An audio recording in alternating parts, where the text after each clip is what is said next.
भगवान श्री कृष्ण ने कहा, मैं सभी जीवों के साथ संभव से व्यवहार करता हूँ। न तो मैं किसी से द्वेष करता हूँ और न ही पक्षपात करता हूँ। जो भक्त मेरी प्रेममयी भक्ति करते हैं, मैं उनके हृदय में और वे मेरे हृदय में निवास करते हैं।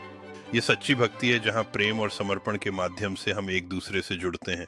जितना हम अपने प्रेम को बढ़ाते हैं, उतना ही भगवान हमारे साथ रहते हैं। भक्ति का यह संबंध आत्मा की गहराइयों से जुड़ा होता है, जो क्षणों को अमूल्य बना देता है। जब हम एक दूसरे के प्रति सच्चे प्रेम और सम्मान से भरे होते हैं, तब हम दिव्य कृपा को अनुभव करते हैं। इस प्रेम की शक्ति हमें सभी बाधाओं को पार करने में सहायता करती है और हमारे जीवन को दिव्य बना देती है। प्रेम के माध्यम से हम सच्चे आशीर्वाद और शांति की अनुभूति करते हैं, जो हमारे हृदय को खोलती है। महाभारत को भारत का ऐतिहासिक और दार्शनिक ग्रंथ माना जाता है, जिसमें साक्षात जीवन के अनेक पहलुओं का समावेश है। हालांकि कुरुक्षेत्र युद्ध की ऐतिहासिकता को लेकर अलग अलग मत हैं, जिसमें धार्मिक और सांस्कृतिक दृष्टिकोण भी शामिल है। कुछ पुरातात्विक विशेषज्ञों का मानना है कि महाभारत की घटनाएं सच में घटी थीं, जिनका प्रमाण खुदाई में मिला है। वहीं कुछ इतिहासकारों का मानना है कि कुरुक्षेत्र युद्ध 10वीं शताब्दी ईसा पूर्व के लौह युग भारत में हुआ था, जहां राजनीतिक और सामाजिक संघर्षों ने इसे आकार दिया। महाभारत में युद्ध के पीछे के कारणों का विश्लेषण करना हमें अपने अतीत और मानव स्वभाव की जटिलता को समझने में मदद करता है। अर्जुन के मन में ज्ञान की तलाश है और भगवान कृष्ण उसे अभ्यास योग के महत्व को समझाने के लिए तैयार हैं। भगवान कृष्ण बताते हैं कि निरंतर ध्यान और अभ्यास के माध्यम से मनुष्य परम पुरुष तक पहुंच सकता है। अर्जुन को समझाते हुए भगवान कृष्ण कहते हैं कि ध्यान में लीन रहना बाधाओं के बिना आत्मा की अमरता का रहस्य है। इस श्लोक में भगवान कृष्ण यह स्पष्ट करते हैं कि निरंतर स्मरण करने से व्यक्ति दिव्य स्वरूप को प्राप्त कर सकता है। भगवान कृष्ण अर्जुन को प्रेरित करते हैं कि अभ्यास का मार्ग ही सच्चे ज्ञान और मुक्ति की ओर ले जाता है। इस अध्याय में भगवान कृष्ण अर्जुन को यह भी बताते हैं कि ध्यान और साधना से ही जीवन का असली अर्थ समझा जा सकता है। भगवान कृष्ण के उपदेश से अर्जुन की आत्मा में गहरी शांति और ज्ञान का प्रकाश फैलने लगता है। भगवद गीता के 7वें अध्याय का श्लोक 7 का संदर्भ दर्शाता है कि भगवान श्री कृष्ण ज्ञान का प्रचार करते समय किन्हें ये रहस्य बताने से बचना चाहिए। यहाँ भगवान श्री कृष्ण स्पष्ट करते हैं कि ज्ञान केवल उन लोगों को दिया जाना चाहिए जो इसके योग्य हैं। अतपस्वी और अभक्त लोग जो ज्ञान के प्रति उदासीन हैं, उन्हें यह मूल्यवान उपदेश नहीं दिया जाना चाहिए। भगवान श्री कृष्ण यह भी बताते हैं कि जो लोग ईश्वर में दोष देखते हैं, उन्हें ज्ञान का रहस्य नहीं समझाया जाना चाहिए। इस श्लोक के माध्यम से भगवान श्री कृष्ण ज्ञान और भक्ति के महत्व को समझाते हैं, जो सच्चे अनुयायियों के लिए आवश्यक हैं। ये ज्ञान केवल उन लोगों के लिए है जो ईश्वर की सेवा में समर्पित हैं और जिनका मन शुद्ध है। भगवान श्री कृष्ण इस बात को स्पष्ट करते हैं कि सही समझ और भक्ति के बिना ज्ञान का लाभ नहीं उठाया जा सकता। श्री कृष्ण ने अपने शिष्यों को स्पष्ट किया कि कर्म योग और कर्म संन्यास के बीच का अंतर समझना आवश्यक है। उन्होंने बताया कि कर्म योग जीवन में सक्रिय रहते हुए अपने कर्तव्यों को निभाने का मार्ग है, जबकि कर्म संन्यास में व्यक्ति पूरी तरह से त्याग का मार्ग अपनाता है। श्री कृष्ण ने कहा कि कर्म योग न केवल आत्मा की उन्नति के लिए आवश्यक है, बल्कि समाज के हित के लिए भी महत्वपूर्ण है। उन्होंने यह भी बताया कि कर्म योग के माध्यम से व्यक्ति केवल अपने लिए नहीं, बल्कि सभी के लिए कार्य करता है। कर्म योग का अभ्यास करने से मनुष्य को आत्म शांति और संतोष प्राप्त होता है। श्री कृष्ण ने यह भी स्पष्ट किया कि कर्म संन्यास में शारीरिक काम से दूर रहना महत्वपूर्ण है, लेकिन कर्म योग में कार्य करते रहना आवश्यक है। भगवान श्री कृष्ण ने कहा कि आत्मा के अजर अमर और शाश्वत होने की बात हमें समझनी चाहिए। यह वह तत्व है जिसे न तो कोई शस्त्र काट सकता है, न ही आग जला सकती है। इस अमर आत्मा को न ही जल भिगो सकता है और न ही वायु सुखा सकती है। यह एक अनंत सत्य है। जब हम आत्मा के इस अदृश्य स्वरूप को समझते हैं, तो हमें जीवन की वास्तविकता और मृत्यु की भ्रांति का अनुभव होता है। इस ज्ञान के द्वारा मनुष्य अपने डर और संकोच को पार कर सकता है, अपने अस्तित्व के उद्देश्य को पहचान सकता है। भगवान श्री कृष्ण का यह उपदेश हमें सिखाता है कि आत्मा का स्वरूप शाश्वत है और हमें इसे पहचान कर अपने जीवन को सार्थक बनाना चाहिए। इस ज्ञान को आत्मसात करके हम सच्चे आनंद और शांति की प्राप्ति कर सकते हैं, जो किसी भौतिक वस्तु से नहीं मिलती। श्रीमद् भगवद गीता के 5वें अध्याय में श्री कृष्ण ने कर्म संन्यास योग और कर्म योग की अद्भुत गहराई को समझाया है। उन्होंने स्पष्ट किया कि कर्म योग में बिना किसी फल की आशा के काम करना ही सच्चा साधना है, जबकि कर्म संन्यास योग में व्यक्ति अपने कर्मों से अलग होकर मोक्ष की ओर बढ़ता है। श्री कृष्ण बताते हैं कि दोनों ही मार्ग आत्मज्ञान की ओर ले जाते हैं, लेकिन उनकी प्रकृति अलग है। कर्म योग का अनुसरण करने वाला व्यक्ति समाज के लिए सेवा करता है, जबकि सन्यासी अपने आत्मिक उन्नति के लिए साधना में लीन रहता है। श्री कृष्ण का संदेश है कि सच्चा ज्ञान वही है जो आत्मा को समझे और दोनों मार्गों की महत्ता को पहचाने। उनका यह भी कहना है कि किसी भी कर्म को बिना आसक्ति के करना ही सच्चा धर्म है। अंत में श्री कृष्ण हमें यह सिखाते हैं कि सही मार्ग की पहचान और चयन हमारे विवेक पर निर्भर करता है। श्री कृष्ण ने अर्जुन को ज्ञान का महत्व समझाते हुए कहा कि यह ज्ञान केवल ज्ञानियों के लिए ही नहीं बल्कि सभी के जीवन में ट्रांसफॉर्मेटिव भूमिका निभाता है। उन्होंने अर्जुन को बताया कि जिस तरह सूर्य देव ने इस ज्ञान को ग्रहण किया, उसी तरह यह ज्ञान जीवन की कठिनाइयों को पार करने का मार्ग दिखाता है। श्री कृष्ण ने आगे कहा कि यह ज्ञान राजा और अर्षियों के बीच भक्ति एवं सन्यास का सच्चा मार्ग है। उन्होंने अर्जुन को याद दिलाया कि उचित कर्म करने से ही व्यक्ति अपने आत्मा के ज्ञान को प्राप्त कर सकता है। श्री कृष्ण ने कहा कि ज्ञान और कर्म का सही सन्यास ही मनुष्य को सच्ची शांति और समृद्धि की ओर ले जाता है। उन्होंने अर्जुन को समझाया कि इस ज्ञान को प्राप्त करने के लिए आत्मा की शुद्धता और ईश्वर में अडिग श्रद्धा आवश्यक है। उस महापुरुष का इस विश्व में न तो कर्म करने से कोई प्रयोजन रहता है और न कर्मों के न करने से ही कोई प्रयोजन रहता है, तथा संपूर्ण प्राणियों में भी इसका किंचित मात्र भी स्वार्थ का संबंध नहीं रहता, क्योंकि वह स्वार्थ रहित होने से किसी को शास्त्र विधि रहित भक्ति कर्म नहीं करवाता, न ही स्वयं करता है। इसलिए उसके द्वारा की गई हर क्रिया और विचार में केवल प्रेम और परोपकार का सार होता है। उसकी उपस्थिति में सभी प्राणी एक दूसरे के लिए सच्चे मित्र बन जाते हैं। वह हर जीव की आत्मा में एकता का संदेश प्रकट करता है। उस महापुरुष के दृष्टिकोण से कर्म का रहस्य केवल सेवा और समर्पण में निहित है। इस ज्ञान के माध्यम से वह सभी को उनके वास्तविक स्वरूप की पहचान करवाते हैं। इसलिए उनकी उपदेशों का उद्देश्य केवल आत्मा की उन्नति और प्रेम का प्रसार करना। अर्जुन भगवान श्री कृष्ण के सामने खड़ा होकर अपनी दुविधाओं को कहता है। उसकी आंखों में चिंता और संघर्ष की स्पष्ट झलक है।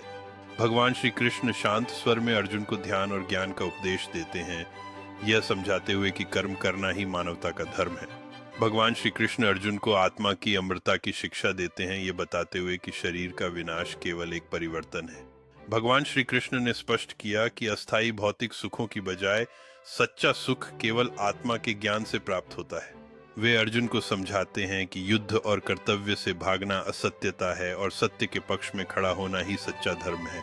भगवान श्री कृष्ण का उपदेश अर्जुन के भीतर आत्मविश्वास की एक नई किरण जगा देता है, जिससे वह अपने कर्तव्यों को निभाने के लिए तैयार होता है। राजा धृतराष्ट्र ने गहन चिंता से संजय की ओर देखा, जैसे कि युद्ध के मैदान में लड़ाई का आरंभ होने वाला हो। संजय ने निडरता से उत्तर दिया, हे राजन, कुरुक्षेत्र के धर्म क्षेत्र में पांडव और कौरव युद्ध की तैयारी कर रहे हैं। वह दृश्य भयावह था, जहां दोनों पक्षों में वीरता और विनाश की लहर दौड़ रही थी। धृतराष्ट्र ने अपने बेटे की भलाई के लिए चिंतित होकर पूछा, संजय, उन दोनों पक्षों के बीच क्या स्थिति है? संजय ने गंभीरता से कहा, राजान, युद्ध भूमि में धर्म और अधर्म के बीच संघर्ष शुरू हो चुका है। राजा धृतराष्ट्र के मन में युद्ध के परिणामों को लेकर गहरी आशंका थी, जिससे उसकी चिंता और बढ़ गई। संजय ने धैर्य से उन्हें आश्वस्त करते हुए कहा, हे राजन, मैं आपको वहां की हर घटना की सच्चाई बताऊंगा। श्री राम जी ने लक्ष्मण जी के बेहोश होने पर गहरी चिंता और दुख के साथ अपनी बात शुरू की। उन्होंने लक्ष्मण जी की वीरता का स्मरण करते हुए कहा कि वे सदैव धर्म और न्याय के पथ पर अग्रसर रहे हैं। राम जी ने सभी को आश्वासन दिया कि लक्ष्मण जी जल्द ही स्वस्थ होंगे और उनकी बहादुरी अमर रहेगी। उन्होंने कहा कि इस संकट में हम सबको एकजुट होकर लक्ष्मण जी का समर्थन करना चाहिए। राम जी ने लक्ष्मण जी की शक्ति और साहस को याद करते हुए कहा कि उनका त्याग हमारे लिए प्रेरणा है। उन्होंने सभी को लक्ष्मण जी के लिए प्रार्थना करने का आग्रह किया ताकि उनकी शक्ति वापस लौट सके। राम जी ने विश्वास दिलाया कि उनका प्रेम और भक्ति लक्ष्मण जी को पुनर्जीवित करने में सहायक होगा। उन्होंने कहा कि लक्ष्मण जी का भक्ति भाव ही हमें इस कठिनाई से उबार सकेगा। राम जी ने अपने सभी साथियों से कहा कि हमें लक्ष्मण जी की याद में एकजुट होकर युद्ध के लिए तैयार रहना चाहिए। कृष्ण भगवान ने अपने माता पिता को धन्यवाद देते हुए कहा कि उनके आशीर्वाद के बिना जीवन में किसी भी सफलता की प्राप्ति असंभव है। उन्होंने कहा कि माता पिता का प्यार और समर्थन हर कठिनाई में शक्ति प्रदान करता है। कृष्ण ने यह भी बताया कि जब लोग अपने परिवार के प्रति कर्तव्यों को समझते हैं, तब समाज में एकता और शांति स्थापित होती है। उन्होंने यह कहा कि माता पिता के बलिदान और संघर्ष को कभी नहीं भूलना चाहिए, क्योंकि वे हमें सही मार्ग पर चलने की प्रेरणा देते हैं। कृष्ण ने सभी को याद दिलाया कि हर व्यक्ति का कर्तव्य है कि वह अपने माता पिता का सम्मान करे और उनकी आज्ञाओं का पालन करे। उन्होंने कहा कि यह सम्मान न केवल व्यक्तिगत विकास के लिए आवश्यक है, बल्कि समाज की प्रगति के लिए भी महत्वपूर्ण है।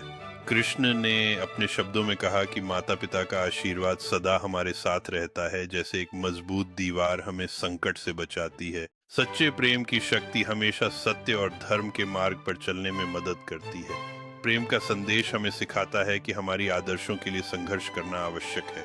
महाभारत में प्रेम की कहानी हमें यह दिखाती है कि सच्चा प्रेम कभी कमजोर नहीं होता। कृष्ण और राधा का प्रेम एक अनंत यात्रा है जो हर बाधा को पार करता है। प्रेम में त्याग और समर्पण का महत्व समझना हर रिश्ते को मजबूत बनाता है। महाभारत के पात्रों के बीच प्रेम, द्वेष और रिश्तों की जटिलता जीवन के वास्तविक अर्थ को प्रकट करती है। सच्चे प्रेम की पहचान उसके परीक्षणों में होती है, जब हम विपरीत परिस्थितियों का सामना करते हैं। प्रेम का यह संदेश हमें हमेशा एक दूसरे के प्रति सहानुभूति और समझ रखने की प्रेरणा देता है।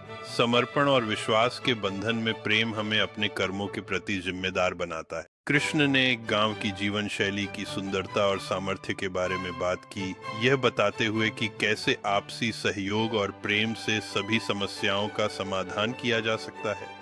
गांव में हर व्यक्ति की प्रतिष्ठा और योगदान का महत्व है, जिससे सामाजिक सामंजस्य बना रहता है। कृष्ण ने बताया कि किस प्रकार प्राकृतिक संसाधनों का संरक्षण करना चाहिए ताकि आने वाली पीढ़ियों के लिए जीवन आसान हो सके। उन्होंने कहा कि शिक्षा और ज्ञान को प्राथमिकता देकर हम अपने बच्चों को एक उज्जवल भविष्य दे सकते हैं। कृष्ण ने यह भी बताया कि सच्ची मित्रता और सहयोग से हर कठिनाई को पार किया जा सकता है। उन्होंने उदाहरण देते हुए दिखाया कि कैसे त्योहार और परंपराएं हमें एकजुट करती हैं और हमारी सांस्कृतिक धरोहर का सम्मान करती हैं। दुर्योधन ने सभा में अपने भाइयों के साथ मिलकर द्रौपदी का अपमान करने की साजिश की। जब दुर्योधन ने द्रौपदी को सभा में लाने का आदेश दिया तो सभी की आंखों में आश्चर्य था। द्रौपदी ने सभा में खड़े होकर अपनी लाज बचाने के लिए भगवान श्री कृष्ण को याद किया। जैसे ही द्रौपदी ने भगवान श्री कृष्ण का स्मरण किया, उसके वस्त्र डिवाइन इंटरवेंशन से बढ़ते गए। इस अद्भुत घटना ने सभा में उपस्थित सभी को द्रौपदी की महानता का एहसास कराया। भगवान श्री कृष्ण की कृपा के कारण द्रौपदी ने अपना अपमान नहीं सहा और अपनी गरिमा बनाए रखी।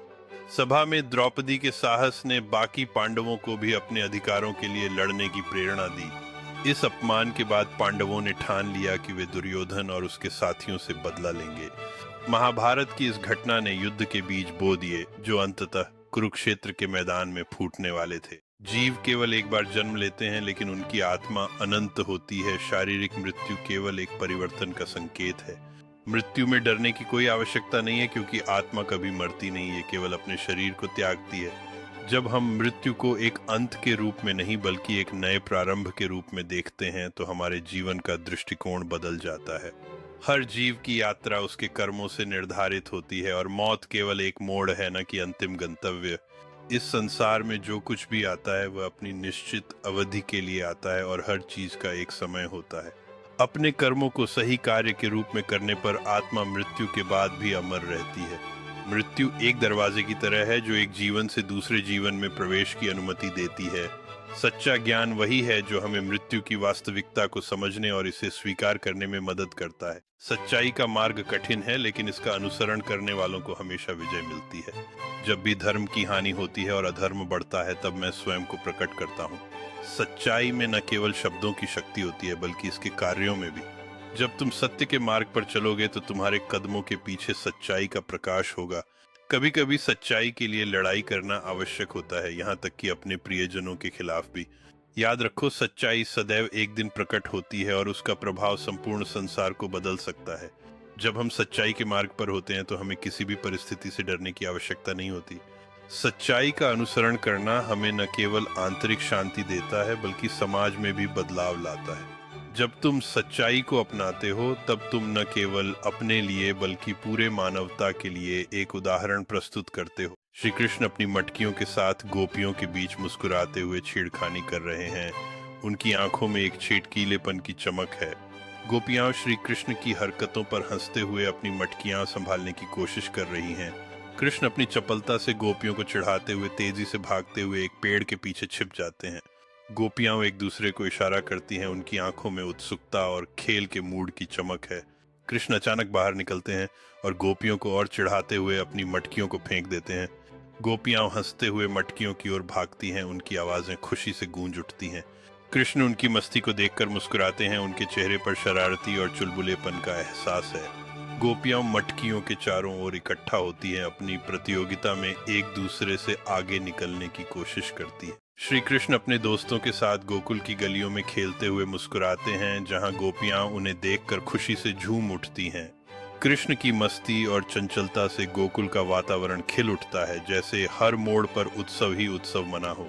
गोपियां उनकी शरारतों में शामिल होती हैं और सभी मिलकर एक सुंदर गीत गाना शुरू करते हैं जो गोकुल की हवाओं में गूंज उठता है।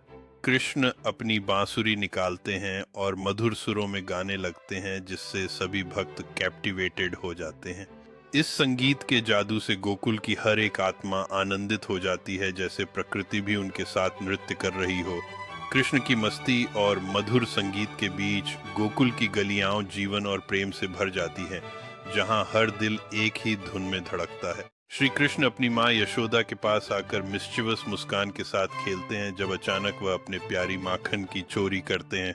यशोदा ने अपने बेटे की शरारती हरकतों को देखकर उसे डांटने का निर्णय लिया, लेकिन उसकी आंखों में प्यार की चमक भी थी। जब यशोदा ने कृष्ण से पूछा कि वह माखन क्यों चुरा रहे हैं, तो उन्होंने चौंकाने वाले उत्तर में कहा कि यह उनके लिए सबसे प्यारा है। यशोदा ने हंसते हुए कहा कि अगर वह और माखन पसंद करते हैं तो उन्हें इसे सही तरीके से लेना चाहिए। फिर यशोदा ने कृष्ण को सिखाने का निश्चय किया कि खेल खेल में भी सही और गलत समझना जरूरी है। कृष्ण ने यशोदा की बातों को ध्यान से सुना और उनकी सीख को अपने दिल में उतारा, यह जानते हुए कि वह हमेशा उनकी सुरक्षा में रहेंगी। श्री कृष्ण और सुदामा जी का मिलन एक अद्भुत अवसर था, जिसमें मित्रता और भक्ति की गहरी भावना थी। सुदामा जी अपने पुराने मित्र के सामने अपनी गरीबी और संघर्ष की कहानी सुनाते हैं। श्री कृष्ण सुदामा की स्थिति को समझते हुए उन्हें असीम प्रेम और सम्मान के साथ संजीवनी प्रदान करते हैं। सुदामा जी को श्री कृष्ण से मिले अनमोल उपहारों ने उनकी जिंदगी में खुशियों की बारिश कर दी। ये मिलन न केवल उनकी दोस्ती को और मजबूत करता है, बल्कि भक्तों के लिए एक प्रेरणा का स्रोत भी बन जाता है। सुदामा जी की कहानी हमें यह सिखाती है कि सच्ची मित्रता और भक्ति हमेशा सभी बाधाओं को पार कर सकती हैं। इस प्रकार श्री कृष्ण और सुदामा जी का संबंध सदियों से लोगों को प्रेरित करता आ रहा है। उनकी मित्रता और एक दूसरे के प्रति सम्मान ने उन्हें जीवन की कठिनाइयों का सामना करने की शक्ति दी। श्री कृष्ण और राधा जी की प्रेम कहानी महाभारत के पात्रों के बीच एक अद्वितीय स्थान रखती है। उनकी नटखट लीला और भक्ति की भावना ने संसार को एक नई दिशा दी। राधा जी की भक्ति ने श्री कृष्ण को हर समय प्रेरित किया और उनके प्रेम को दिव्य रूप दिया। महाभारत के युद्ध में भी श्री कृष्ण ने राधा जी की भक्ति को याद किया और अपने अनुयायियों को सिखाया। राधा जी और कृष्ण की कहानी ने प्रेम, त्याग और भक्ति का एक अमिट उदाहरण प्रस्तुत किया। इस प्रेम कथा के माध्यम से हमें सीखने को मिलता है कि सच्चा प्रेम हर बाधा को पार कर सकता है। श्री कृष्ण की लीलाएं और राधा जी की भक्ति ने भक्तों के दिलों में स्थायी स्थान बनाया है। उनकी अनकही प्रेम कहानियों ने सदियों से लोगों को प्रेरित किया है। अंततः राधा और कृष्ण का प्रेम एक आदर्श है जो हर युग में जीवित रहेगा। उनके जीवन और प्रेम के संदेश ने हमें सिखाया है कि प्रेम की शक्ति से हर मुश्किल का सामना किया जा सकता है। श्री कृष्ण और राधा रानी की प्रेम कहानी, जो महाभारत के पात्रों से भी जुड़ी हुई है, सबके दिलों में एक विशेष स्थान रखती है। कृष्ण और राधा की कहानी प्रेम, भक्ति और निस्वार्थता से भरी हुई है। कृष्ण की लीलाएं और राधा के प्रति उनका प्रेम पूरे ब्रज में प्रसिद्ध थे। महाभारत में भी राधा और कृष्ण के प्रेम की गूंज सुनाई देती है, जो धर्म और दैवीय प्रेम का प्रतीक है। दिव्य प्रेम की यह कथा न केवल भक्ति में गहराई लाती है, बल्कि जीवन के कठिनाइयों से जूझने की प्रेरणा भी देती है। कृष्ण और राधा की प्रेम कहानी समय के साथ और भी मजबूत होती गई, जिससे यह एक अमर धरोहर बन गई। उनकी कश्मीरी गोपी प्रेम कहानियों में भी समाई हुई है, जो भक्ति का एक नया आयाम प्रस्तुत करती हैं। श्रवण करते समय भक्तजन राधा और कृष्ण के गीतों में अपने दिल की गहराइयों से जुड़ जाते हैं। 5 पांडवों की कहानी महाभारत की गहराइयों में बसी हुई है, जो न केवल युद्ध के बारे में है बल्कि भाईचारे, धर्म और बलिदान की भी है। युधिष्ठिर सबसे बड़े पांडव सत्य की प्रतिष्ठा के लिए हमेशा खड़े रहते हैं और उन्हें धर्मराज के नाम से भी जाना जाता है। भीम दूसरे पांडव और एक असाधारण बलशाली योद्धा अपने अद्वितीय साहस और ताकत के लिए जाने जाते हैं। अर्जुन तीसरे पांडव एक महान धनुर्धारी हैं, जिन्हें अपने कौशल और युद्ध रणनीतियों के लिए जाना जाता है। नकुल और सहदेव चौथे और पांचवें पांडव अपनी सुंदरता और शरारती स्वभाव के लिए प्रसिद्ध हैं, साथ ही वे युद्ध में भी कुशल हैं। 5 पांडवों का एकता और आपसी संबंध महाभारत की सबसे महत्वपूर्ण कहानी का आधार है, जो परिवार और धर्म के प्रति उनके समर्पण को दर्शाता है। भगवद गीता के उपदेशों में जीवन की गहरी सच्चाइयों को समझाने का अद्भुत तरीका है, जो महाभारत के पात्रों की संवादों द्वारा प्रकट होता है। कृष्ण के ज्ञान की गहराई और उनकी शिक्षाएं युद्ध के बीच में भी शांति का संदेश देती हैं। अर्जुन की दुविधा और नैतिक संघर्ष दर्शाते हैं कि सही निर्णय लेना कभी-कभी बहुत कठिन होता है। गीता में कृष्ण का उपदेश सिर्फ युद्ध के लिए नहीं बल्कि जीवन की हर चुनौती में सही मार्ग चुनने के लिए प्रेरित करता है। भगवद गीता में कर्म, भक्ति और ज्ञान का संतुलन समझाया गया है, जो मानवता के लिए अमूल्य है। महाभारत के पात्रों के माध्यम से गीता का संदेश हमारे जीवन में नैतिकता और धर्म के महत्व को उजागर करता है। जीवन की जटिलताओं में से रास्ता निकालने के लिए गीता का मार्गदर्शन आज भी प्रासंगिक है। श्री कृष्ण ने गीता के ज्ञान को साझा करते हुए सभा में सभी महाभारत के पात्रों की ओर गंभीरता से देखा। उन्होंने अपनी वाणी में गहराई और समझ का अनुभव कराते हुए धर्म और कर्म की सच्चाई को प्रकट किया। कृष्ण ने अर्जुन को युद्ध के मैदान में अपने संदेहों को दूर करने और कर्तव्य का पालन करने की प्रेरणा दी। उन्होंने बताया कि सही निर्णय लेने के लिए आत्मा की आवाज सुनना आवश्यक है, जो सच्चाई की ओर मार्गदर्शन करती है। श्री कृष्ण ने जीवन के संघर्षों में प्रेम और करुणा को प्राथमिकता देने का संदेश दिया। उन्होंने यह भी स्पष्ट किया कि सच्चे योद्धा वही होते हैं जो अपने हृदय की आवाज सुनकर अन्याय के खिलाफ खड़े होते हैं। कृष्ण की वाणी में एक गहरी सोच थी, जिसने सबको आत्ममूल्य और साहस का आभास कराया। भगवद गीता का तीसरा श्लोक भगवान श्री कृष्ण द्वारा अर्जुन को दी गई प्रेरणादायक उपदेश का प्रतीक है, जिसमें वह अद्वितीयता और आत्मा की अमरता के बारे में बताते हैं। ये श्लोक हमें सिखाता है कि आत्मा कभी नहीं मरी है और ये शरीर का नाश केवल अस्थायी है। भगवान श्री कृष्ण अर्जुन को यह समझाते हैं कि मृत्यु केवल एक परिवर्तन है और आत्मा अमर होती है। इस श्लोक के माध्यम से श्री कृष्ण जीवन के सत्य और आत्मा की स्थायिता को स्पष्ट करते हैं, जो सभी मनुष्यों के लिए महत्वपूर्ण है। यह संदेश हमें प्रेरित करता है कि हम अपने कर्तव्यों को बिना किसी डर या संकोच के निभाएं, क्योंकि आत्मा हमेशा जीवित रहती है। भगवान श्री कृष्ण अर्जुन को यह भी बताते हैं कि ज्ञान और समझ का प्रकाश हमें सही मार्ग पर चलने में सहायता करता है। भगवद गीता के दूसरे श्लोक में भगवान कृष्ण अर्जुन से कहते हैं, कर्मण्येवाधिकारस्ते मा फलेषु कदाचन। इस श्लोक का अर्थ है कि व्यक्ति को अपने कर्म करने का अधिकार है, लेकिन उसके परिणामों पर उसका हक नहीं है। यह सिखाता है कि हमें अपने कर्तव्यों का पालन करना चाहिए बिना परिणाम की चिंता किए। भगवान कृष्ण अर्जुन को यह समझाते हैं कि सही कर्म करने में ही सच्ची शांति और संतोष है। कर्म के प्रति इस दृष्टिकोण को अपनाने से अर्जुन अपने डर और संदेह को पार कर सकता है। भगवान कृष्ण अर्जुन को प्रेरित करते हैं कि उसे अपनी जिम्मेदारियों का सामना करना चाहिए, क्योंकि यही सही मार्ग है। उन्होंने यह भी बताया कि कर्म करते हुए किसी भी परिणाम का डर हमें हमारे मार्ग से भटका सकता है। इस श्लोक के माध्यम से भगवान कृष्ण अर्जुन को आत्मविश्वास और साहस की आवश्यकता का महत्व समझाते हैं। भगवद गीता में भगवान श्री कृष्ण ने धर्म के पालन और आत्मा की अमरता के बारे में गहन ज्ञान दिया है। उनका संदेश जीवन के संघर्षों का सामना करने और सही निर्णय लेने की प्रेरणा देता है। यह शिक्षाएं आज के समय में भी प्रासंगिक हैं, जहां हम मॉरल डायलेमास का सामना करते हैं। भगवान श्री कृष्ण ने बताया कि आत्मा न तो जन्म लेती है और न ही मरती है, वह केवल एक शरीर से दूसरे शरीर में यात्रा करती है। उन्होंने अर्जुन को यह भी समझाया कि कर्म करना ही महत्वपूर्ण है, फल की चिंता नहीं करनी चाहिए। भगवद गीता के अनुसार हर व्यक्ति को अपने धर्म का पालन करना चाहिए, चाहे परिस्थितियां कैसी भी हों। भक्तिभाव से भगवान की भक्ति करने से व्यक्ति को सच्ची शांति और संतोष मिलता है। श्री कृष्ण ने यह भी कहा कि जो व्यक्ति अपने कार्य में समर्पित होता है उसे कभी विफलता का सामना नहीं करना पड़ता। भगवत गीता का संदेश जीवन के जटिल प्रश्नों को समझाने में मदद करता है, जिसमें भगवान कृष्ण अपने शिष्य अर्जुन को मार्गदर्शन देते हैं। गीता के उपदेश युद्ध की कठिनाइयों में प्रशासन और नैतिकता के महत्व को उजागर करते हैं। भगवान कृष्ण अर्जुन को सिखाते हैं कि असली विजय आत्मज्ञान और धर्म का पालन करने में है। गीता में भगवान कृष्ण कर्म के प्रति निष्काम भाव से कार्य करने की प्रेरणा देते हैं, जिससे व्यक्ति अपने कर्तव्यों को निभा सके। कृष्ण का संदेश यह है कि जीवन में संघर्ष और चुनौतियां हमें आत्मविकास की ओर ले जाती हैं। भगवत गीता हमें सिखाती है कि ध्यान और साधना से हम अपने मन और आत्मा को संतुलित कर सकते हैं। कृष्ण द्वारा दिए गए उपदेश में भक्ति और प्रेम का महत्व भी उजागर होता है, जो सच्चे संबंधों को मजबूती प्रदान करता है। कुरुक्षेत्र के युद्ध में धर्मराज युधिष्ठिर ने एक कठिन निर्णय का सामना किया जब उनका धैर्य और नैतिकता परखा गया। उन्होंने अपने भाई द्रोण को देखकर सोचा कि क्या युद्ध में अपने प्रियजनों का सामना करना सही है। युधिष्ठिर ने अपनी आदर्शों के अनुसार सही और गलत की पहचान करने के लिए भगवान श्री कृष्ण की सहायता मांगी। भगवान श्री कृष्ण ने उन्हें बताया कि धर्म की रक्षा के लिए कभी कभी कठिन निर्णय लेने पड़ सकते हैं।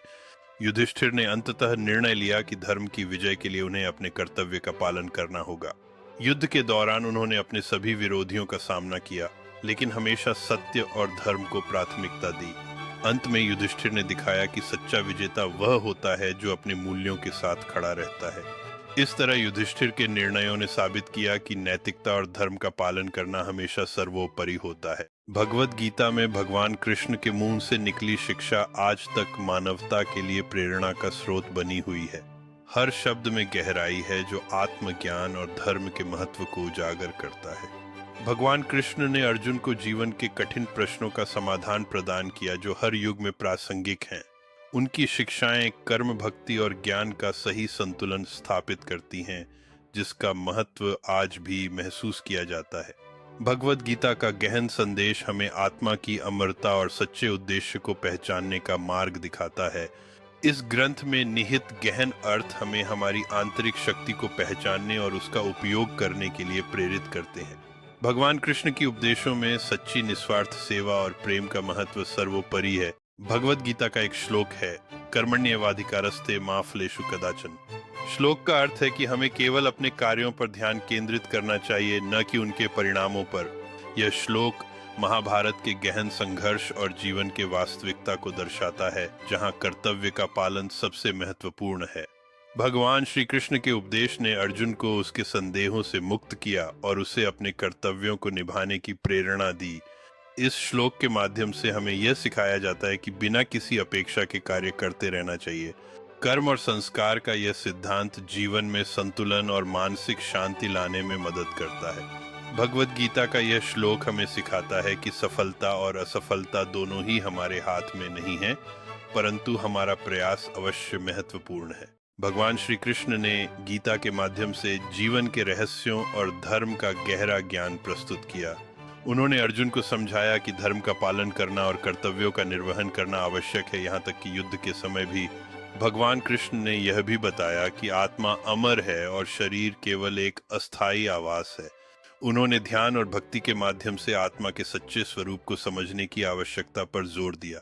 भगवान कृष्ण ने कर्म और उसके फल के बीच के संबंध को स्पष्ट किया, ये बताते हुए कि कार्य करना महत्वपूर्ण है जबकि फल की चिंता छोड़ देना चाहिए।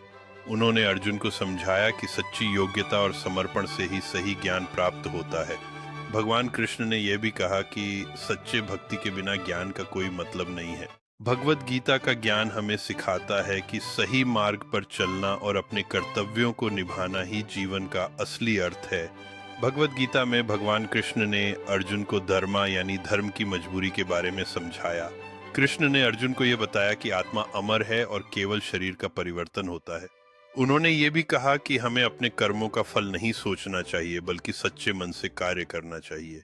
भगवत गीता में भक्ति का महत्व भी बताया गया है, जो धर्म और कर्म के साथ साथ जीवन का एक अनिवार्य हिस्सा है। कृष्ण ने अर्जुन को विश्वास दिलाया कि सच्चे भक्त को कभी हार नहीं मिलती, बल्कि उसे हमेशा विजय मिलेगी। उन्होंने यह भी समझाया कि ज्ञान और आत्मनिरीक्षण से हम अपने भीतर की शक्ति को पहचान सकते हैं। भगवत गीता के श्लोकों में भगवान कृष्ण द्वारा दिए गए ज्ञान का अद्भुत सार है जो जीवन के हर पहलू को समाहित करता है। इस ज्ञान में कर्म, धर्म और आत्मा की सच्चाइयों को उजागर किया गया है जो मानवता के लिए मार्गदर्शक साबित होते हैं। कृष्ण ने अर्जुन को युद्ध के मैदान में सही निर्णय लेने के लिए प्रेरित किया, यह दिखाते हुए कि विवेक और सहानुभूति का समन्वय आवश्यक है। भगवत गीता के श्लोकों में आत्मा की अमरता और शरीर की क्षणिकता का एक गहन संदेश है जो जीवन की वास्तविकता को समझने में मदद करता है। कृष्ण का यह संदेश कि कर्म करो, फल की चिंता मत करो, व्यक्ति को अपने कार्यों में निष्कामता का महत्व समझाता है। भगवत गीता में ध्यान और साधना की महत्ता बताते हुए कृष्ण ने मन को नियंत्रित करने के उपायों पर भी प्रकाश डाला है। भगवत गीता की शिक्षाएं जीवन के कई महत्वपूर्ण पहलुओं को छूती हैं, खासकर जब हम महाभारत के पात्रों के नजरिए से उन पर विचार करते हैं। यह गीता हमें संघर्ष, धर्म और आत्मज्ञान की गहराई में ले जाती है, जहां हर पात्र का अपना एक अद्वितीय दृष्टिकोण है।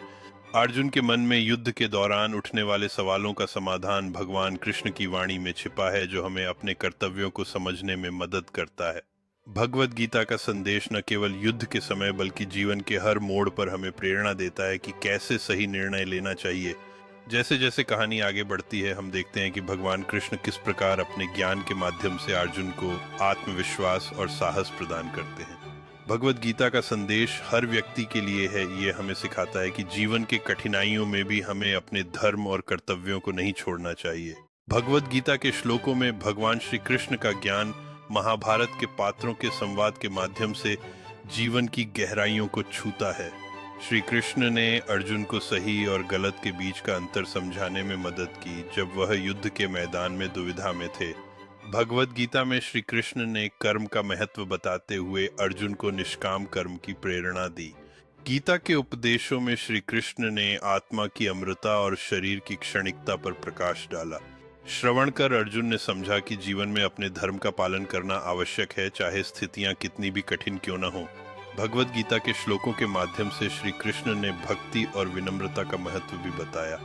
श्री कृष्ण ने अर्जुन को सिखाया कि ईश्वर में श्रद्धा रखने से जीवन की कठिनाइयों का सामना करना आसान हो जाता है। भगवत गीता में भगवान श्री कृष्ण ने जीवन के अर्थ और धर्म का महत्व स्पष्ट करते हुए कहा कि सच्चा ज्ञान आत्मा की वास्तविकता को पहचानने में निहित है। वह बताते हैं कि मनुष्य को अपने कर्तव्यों का पालन करना चाहिए, भले ही परिणाम अनिश्चित क्यों न हो। भगवान श्री कृष्ण ये भी कहते हैं कि आत्मा अमर है और मृत्यु केवल शरीर का परिवर्तन है। उन्हें यह समझाते हुए सुनाई देता है कि मन की शांति और संतुलन से ही सच्चे ज्ञान की प्राप्ति होती है। श्री कृष्ण ने कर्म योग का महत्व बताते हुए कहा कि कार्य करना स्वयं में पूजा है और फल की आकांक्षा से मुक्त होना आवश्यक है। उन्होंने अपने शिष्यों को यह सिखाया कि भक्ति और श्रद्धा से जुड़ना आत्मा के उन्नयन का मार्ग है। भगवान श्री कृष्ण ने यह भी कहा कि भक्त की सच्ची भक्ति ही उसे कठिनाइयों से उबार सकती है।